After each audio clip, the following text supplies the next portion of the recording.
Let's begin by getting your reaction to Man City's 3-0 home victory over Sunderland in the Premier League last weekend. City initially found it difficult to make inroads against Sunderland's low block, but they eventually made the breakthrough courtesy of a surprise long-range strike from Ruben Diaz. Josko Gvardiol then doubled City's lead with a header before informed Phil Foden scored his fifth goal in 3 games after the break to seal a comfortable win for City at the Etihad.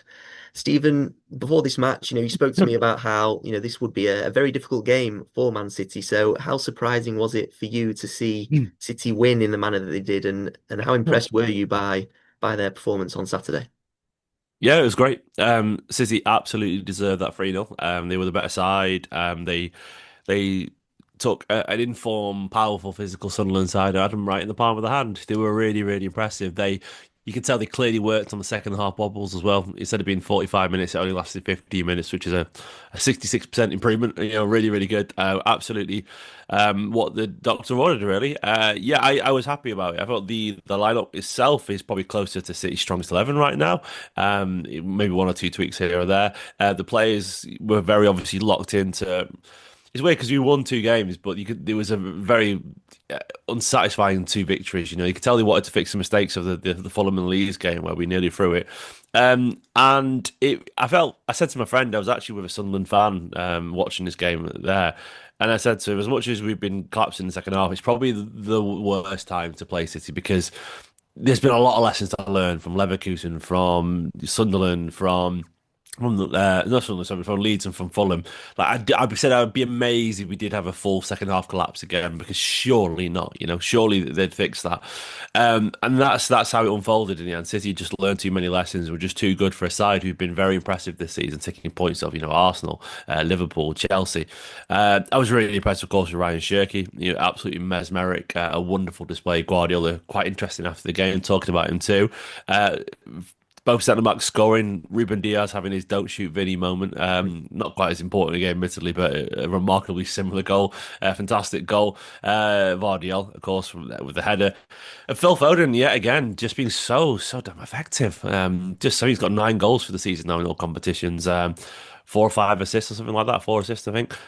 And he's just quietly not even quietly, loudly so impressive right now. And I was saying in my own sort of content after the game that Phil Foden's stepped into that level of just like truly elite player. And he's always been top quality, but I mean, the elite ones are the ones you look at the classic City sides that you just know will turn up and be brilliant. Like De Bruyne, it was De Bruyne, it was Gundogan, and Bernardo Silva at his very best.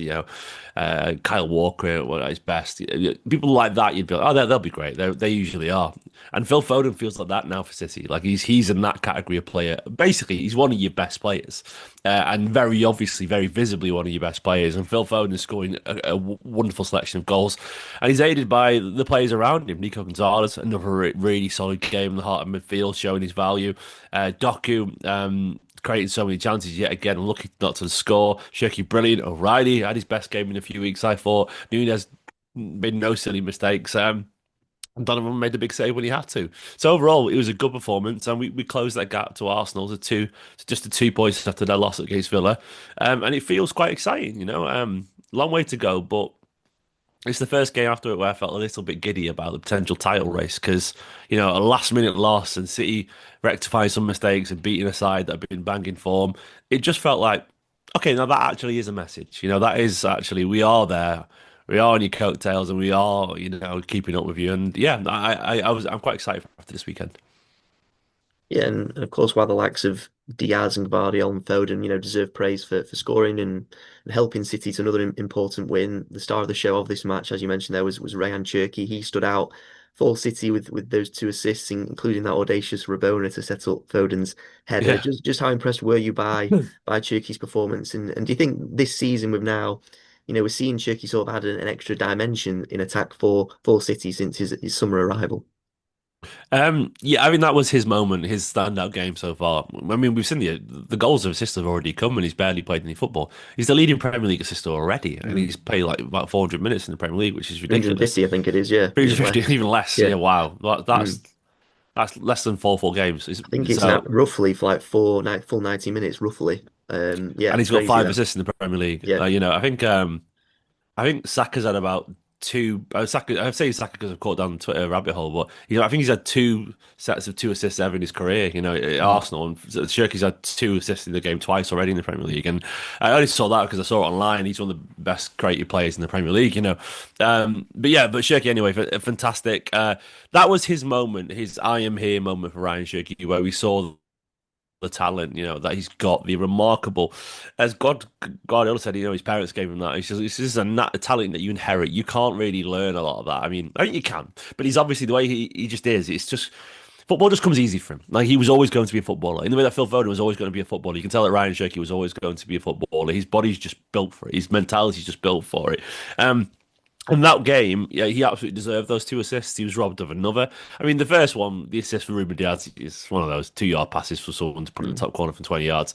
That thankfully cancelled out maybe made up for the assist that he didn't get. That bit of skill on the touchline for Erling Haaland, where he sadly missed a chance. It was, yeah, one of the most beautiful things I've ever seen in the Etihad Stadium. It was utterly absurd footwork to go past two people and scoop over the defender's head. Yeah, absolutely magic. And of course, then the Rabona cross as well for Phil Foden's goal. And it wasn't just that. Yeah, he created a whole bunch of chances. Got a few shots off as well. Probably could have scored himself. He just showed the absurdly natural talent that he's got, and I really don't think it's very possible to be that much more talented at football than he is. I'm not saying he's the best as a footballer, but what I'm saying in terms of natural talent, there's probably no one better than that. Messi is very best, and that's it. But no one else can he's just naturally talented as anyone. Like he really is. Like De Bruyne, better player, obviously, because he did it over 10 years and more, consistent and incredibly efficient. But in terms of natural talent, De Bruyne is not more naturally talented at football than Shirky, and that's me saying De Bruyne is my favourite ever player. You can see his skills are just so one of one, like so high. But obviously, it's up to him and how far he'll take that skill set because he could achieve anything in football with that ridiculous technique that he's got. So yeah, this felt like his little game where he really lit up the stadium and he showed that he belongs in the city's best side and he'll be his slot if he wants it, if he works hard and if he carries on improving. Yeah, remarkably gifted. Yeah, and in this match against Sunderland, he ranked first for touches in the opposition's box, passes into the final third, dribbles and chances created as well. It really was an impressive display from the Frenchman, and of course as well we mentioned then 5 assists, more than anyone else in the Premier League now this season. That He'd have 10 without that injury already. yeah, I'm not even kidding, which is yeah. mad. Well, it's great to see him having, even though he's not played that many minutes in compared to some of his teammates, he's having an impact in these games, which is great to see, especially a new arrival as well. Some of these new signings take a bit of time under Guardiola, but whenever he's getting this chance, he's really taking it. He's taking these opportunities. It's like how, De Bruyne runs away with goal scoring because he can't help but score goals. He's just, I say that after the few games where he's not done it. Not De Bruyne, so Haaland.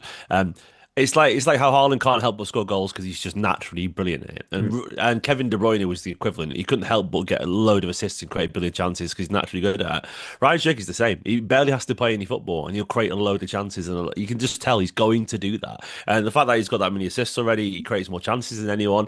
It's obviously something that is just inherently natural to him. It's instinctive. It comes from his passing range, of course, but I think it's more than that. Not like he's just a great passer. It's just he has this uncanny ability at turning up in the right area of the pitch at any moment, be it on the left, be it central, be it on the right, and just knowing when to release the ball or knowing who to pass to. He has this. It's like really instinctive stuff in the way that goal scoring is instinctive, creating is instinctive at all. Too, because you look at a lot of the things that he's done. Like that Roboto pass was impressive. Cross was impressive, but it's not like it's still just a 20 yard cross, that most people could make. And a lot of his assists are stuff that a lot of people could do too. But it's just he has this ability to be there. His movement is so good and he just draws attention. He knows when to release the ball. He's going to create an awful lot. And he's the kind of person surrounded by if he's in a great side, and he hasn't been played for a great side yet, really, for City. He's played in a really good side, and Lyon were a great side either, in the way that, City's treble side was great that De Bruyne played in, or, the 17-18 City side. They were great sides. If he plays in a side like that, he's probably breaking that assist record. He's probably getting close to De Bruyne's De Bruyne on his record, and if not breaking it, because you can tell he just can't not create chances. Like there is just such an inherent instinctive ability to do that. That if he'd played already, yeah, he'd be on a 10 assists, and if he keeps playing the rest of the season, I don't see how he doesn't get close to 20, if not 20, because it just he just creates too much. It's like it's almost like the only thing that'll stop him is injuries or players missing chances because it's just so obviously it happens every single game. He go on the pitch for 5 minutes. And he's created two big chances and like every single game happens. You look at his stats after a game when he's come on for at the 86th minute. He's like Cherki had 25 touches, created two chances, and like hit the post. And like he's been on the pitch for 7 minutes. He's every single time. So he's just someone that the ball is just drawn to. That players are just comfortable giving the ball, and that things just happen. And it's such a natural talent. Like you can't teach that. The player either has that instinct or they don't. And Cherki does, and that's what makes him a really exciting and special footballer because you can witness, you can see, oh, he's just different. And that's what makes it so exciting because when you see a player is different, you grab hold of him. He's got a bit of hazard. He's more Ronaldinho than Messi to me, in terms of the way he wants to do his flicks. He's got a bit of hazard. He's got a little bit of David Silva. He wants to be on the ball. He reminds me of Nasri when it was Arsenal as well, at his very best. He's just such a fun footballer. I could talk about him all day. Yeah, exactly. Very, very special. And that's how Guardiola described him after the game, a special footballer. He did also suggest that he wasn't necessarily a fan of Cherki's Rabona assist, saying that someone like Lionel Messi would never have done that. He would like to keep things simple. He's also said sometimes you love Cherki, sometimes you hate him, but he is special. So as a fan, Steve, do you want to see players like Cherki express themselves in this way and just show their flair in this way? Or, what Yeah. do you think about all that? My first reaction to that was Guardiola's been awkward, but I've realised he's not been awkward. Mm, Guardiola's just doing what he absolutely should do, and so I think it's very obvious. Shirky said a few times in context, quite awkwardly but funnily, "I want to bring pleasure to the fans." He keeps talking about how he wants yeah. to bring pleasure to the fans, um, and I think he's telling the exact truth. I think he likes to be the entertainer. And I think what the point Guardiola is trying to make is he doesn't care if you do a Rabona. He doesn't care if you do a flick or whatever. The only thing he cares about is the end result. And I Mm. think you're saying it's not better because there's skill attached to it. The assist is not more impressive because you did a fancy flick beforehand. The assist is the assist. And the point he was making about Messi is that Messi was just ultra efficiency. He would choose the path of least resistance always while doing brilliant things.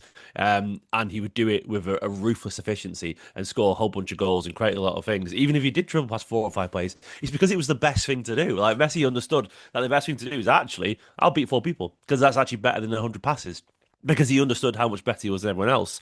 And I think what Guardiola's worried about is that Shirky's so obviously a classically entertaining flair player that I think he wants to remind him, you're not there actually to bring to joy. You're actually there to win, mate. You're there to actually win, win, win. And that cross, I'm not, and everyone will talk after the game, and we are doing it right now, and the press did it right now. Oh, look at that skill. How amazing is that? And I think Guardiola's already sensed he's the exact kind of young 22, 23-year-old lad who'll go, oh, everyone really like that. That's got loads of TikTok reels and Instagram. And he's very online already, I can tell he is. So Pep's gone, by the way, that doesn't matter. It doesn't matter. Don't keep doing that because you think that because the Instagrammers are going to like it.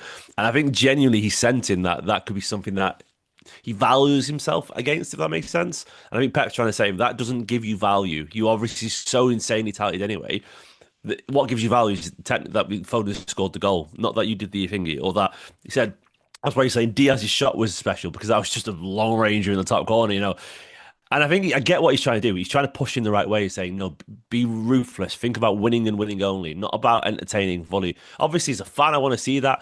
But the byproduct of him being ruthless and being efficient, you can't coach that skill out of him. He's obviously always going to be like that. And I think Pep knows that. You can't genuinely turn him into a robot. It's not possible to turn Cherki into that. But the byproduct of him being more efficient is actually more entertainment and more joy because he's going to create chances, he's going to beat men, he's going to do things that are special while City win more games. And I think that's the point Pep's trying to prove to him is that, as he said, I think Ryan's been better than everyone at 12, 13, 14, 15. Like, he's always been better than everyone. He can do what he wants to an extent. But he's also incredibly complimentary, at the same time.